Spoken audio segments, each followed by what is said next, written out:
How to assemble a RAM Perfect Fit Cradle suction cup mount.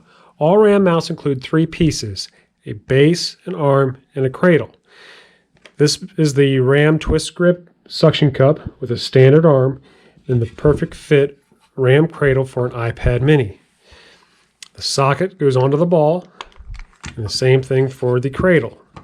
And then you just tighten up the wing nut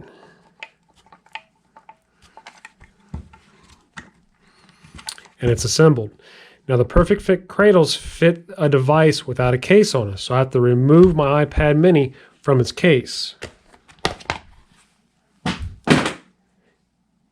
And then I can insert it into the mount.